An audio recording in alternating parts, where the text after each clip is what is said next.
भजन करे भीतर वावा वाई भजन करे भीतर वावा वाई भजन करे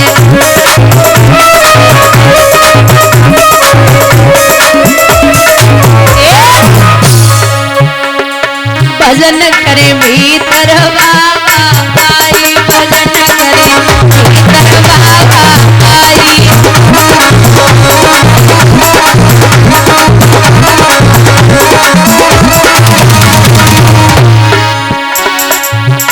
अरे दोनों भजन में ऐसे बैठे ताके रे अब आवे नहीं अधूराई भजन करे भीतर वावा वाई भजन करे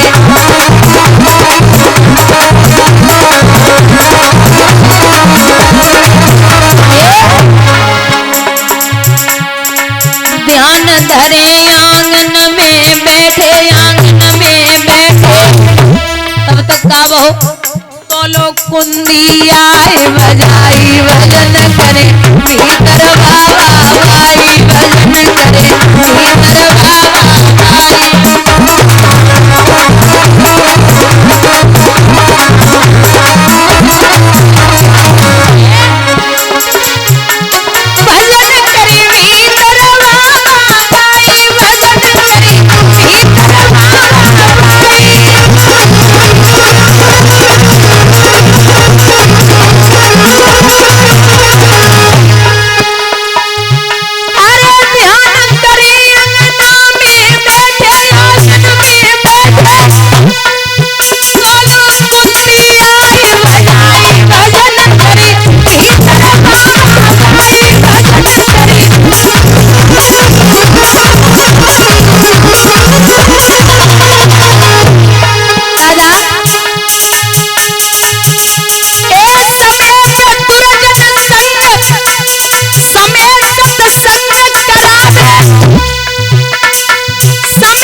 विदुर जी के यहाँ पे कुंडी खटखटाई।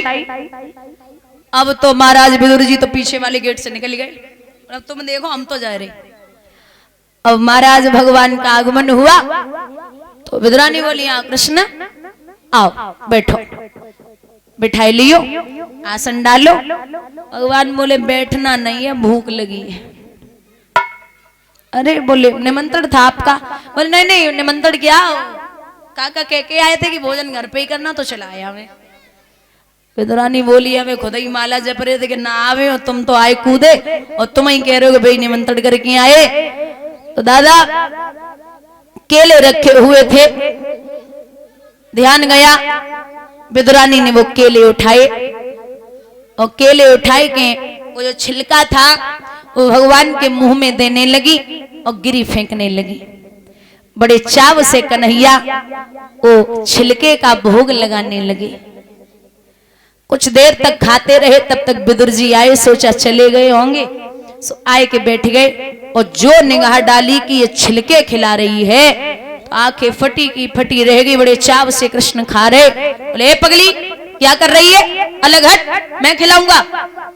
अब विदुर जी खिलाए हुए पे बैठे तो विदुर जी जो थे वो गिरी भगवान के मुंह में दे रहे और छिलका फेंक रहे। कुछ देर बाद महाराज पूछा विदुर जी ने कि प्रभु सच बोलना, कृष्ण जो स्वाद काकी के छिलकों में था उस गिरी में है या नहीं है? तो भगवान मुस्कुराए के बोले काका चाहे बुरा मानो या भला, जो स्वाद काकी के छिलकों में था उस गिरी में नहीं है। बोलिए गोविंद भगवान की। मैं हमेशा भाव का और प्रेम का भूखा रहा हूं। इस प्रकार से यहां प्रभु ने 36,000 वर्षों का राज्य दिया और ध्रुव को जब ऐरावत में बिठा करके विदा किया तो सबसे पहले ध्रुव मैया के पास न आए, मौसी के दरवाजे पे पहुंचे, क्योंकि मौसी ही मेरी सबसे पहली गुरु है। अगर मौसी ऐसे न कहती तो मैं कभी भगवान को प्राप्त नहीं कर पाता।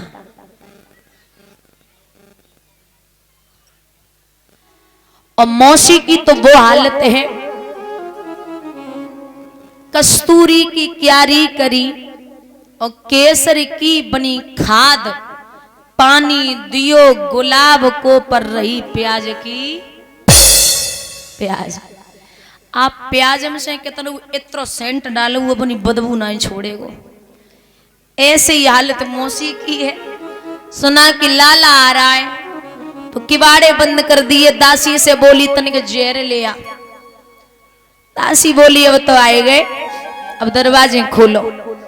दर बोली मासी आप कैसी बात करती हो, आप मेरी सबसे पहली गुरु हो, आप ऐसे नहीं कहती तो मैं प्रभु को प्राप्त नहीं कर पाता। आपको मेरी सौगंध है, दरवाजे खोल दो। जब ये कहा कि दरवाजे खोलो तो मौसी सामने आई है, दरवाजे खोले। दरवाजे जब खोले गोदी में उठाए लियो, लाला हमें माफ कर देना, मैंने तुझे घर से निकाल दिया, क्षमा याचना मांगी। एक बात बता दें बुजुर्गों, ध्रुव जादने से घर से निकले, सिर्फ 6 महीने की तपस्या ध्रुव की और 6 महीने की तपस्या ध्रुव की मां सुनीति। जिस दिन से बेटा गया था उस दिन से मैया ने भोजन तो छोड़ो, पानी की एक बूंद अपनी जिह्वा पर नहीं रखी। दोनों की तपस्या से भगवान प्रसन्न हुए। सुना है 8 बड़ी पुकार कि मेरा बेटा आया है। मैया तो जिस दिन गया था बेटा उसी दिन अंधी हो गई थी। छाती से लगाए लियो, अरे लाला आई गयो। तो कृष्ण से भेंट हुई क्या, परमात्मा मिले क्या? ध्रुव बोले मां दर्शन करेगी? बोले हाँ लाला। वर्षें व्यतीत हुई हैं। लिखते हैं विद्वान,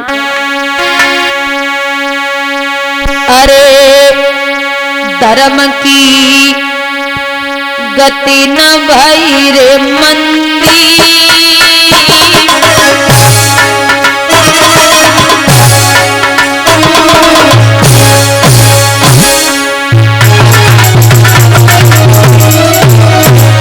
भैया अरे धर्म की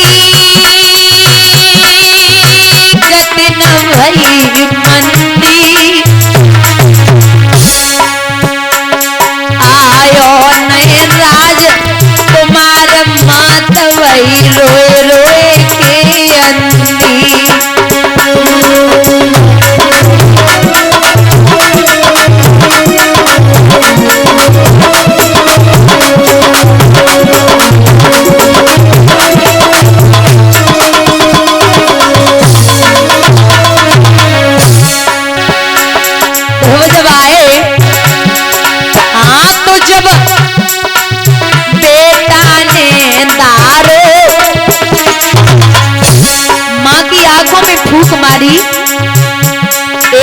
लो राम को नाम आई गो आँखिन उजियारो भैया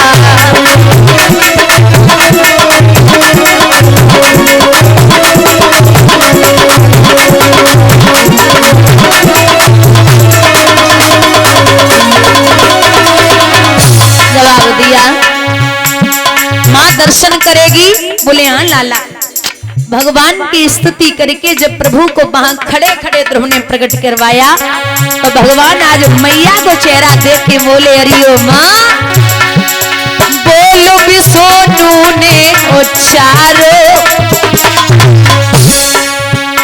ए स्वर्ग ताम को लाए ललावने अमर को तारो